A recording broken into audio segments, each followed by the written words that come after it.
ঈশ্বরচন্দ্র বন্দ্যোপাধ্যায় জন্মগ্রহণ করেছিলেন 26শে সেপ্টেম্বর 1820 খ্রিস্টাব্দে মেদিনীপুর জেলার বীরসিংহ গ্রামে এক কুলীন ব্রাহ্মণ পরিবারে। পিতা ছিলেন ঠাকুরদাস বন্দ্যোপাধ্যায় এবং মাতা ছিলেন ভগবতী দেবী। নমস্কার বন্ধুরা, সকলকে স্বাগত জানাই আমার ইমেজ মিডিয়া চ্যানেলে। ভিডিওটি ভালো লাগলে একটি লাইক এবং সাবস্ক্রাইব করবেন।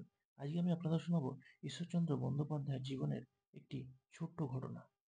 গ্রামের স্কুলে ছেলেবেলার পড়াশোনা শেষ করে বাবার সঙ্গে পায়ে হেঁটে কলকাতা পাড়ি দেন পড়াশোনার উদ্দেশ্যে এবং সেখানে তিনি স্কুলে ভর্তি হন। বাবার সঙ্গে তাকে কলকাতায় একাই থাকতে হতো, তাই বাড়ির সমস্ত কাজ, যেমন বাটনা বাটা, রান্না করা, এই সমস্ত কাজ করে তিনি স্কুলে যেতেন পড়াশোনা করতে এবং সন্ধ্যায় রাস্তায় ফুটপাতের আলোতে তিনি পড়াশোনা করতেন। এমনকি তিনি কুলির কাজ করেছেন পড়াশোনা করার জন্য। তিনি ছোটবেলায় খুব একগুঁয়েমি ছিলেন, কিন্তু পড়াশোনার ইচ্ছে ছিল অদম্য। তাই তিনি খুব অল্প বয়সে সংস্কৃত ভাষায় অসাধারণ পাণ্ডিত্য অর্জন করেন এবং তিনি সংস্কৃত কলেজে অধ্যাপনার কাজ শুরু করেন মাত্র 21 বছর বয়সে এবং 1851 সালে তিনি সংস্কৃত কলেজের প্রিন্সিপাল হিসেবে নিযুক্ত হন। সেই সময় কলেজের অন্যান্য অধ্যাপকরা ছিলেন তার থেকে বয়সে অনেক বড় এবং ঈশ্বরচন্দ্র বিদ্যাসাগরের কথা অগ্রাহ্য করতেন অন্যান্য সমস্ত শিক্ষকরা। তিনি কিন্তু এই বিষয়ে কোথাও অভিযোগ জানাননি কাউকে। তিনি চিন্তা করলেন কি করা যায় এবং তিনি ঠিক করলেন যে এই বিষয়টা তিনি শোধরাবেন।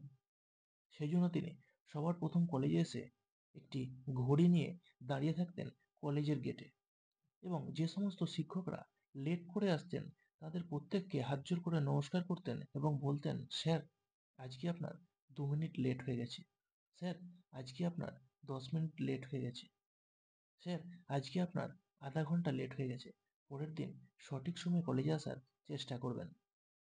প্রিন্সিপালের এহেন আচরণে অনেক শিক্ষক ক্রধান্বিত হয়েছিলেন, কিন্তু বিদ্যাসাগরের একগুঁয়ামি ভাব যাবে কোথায়?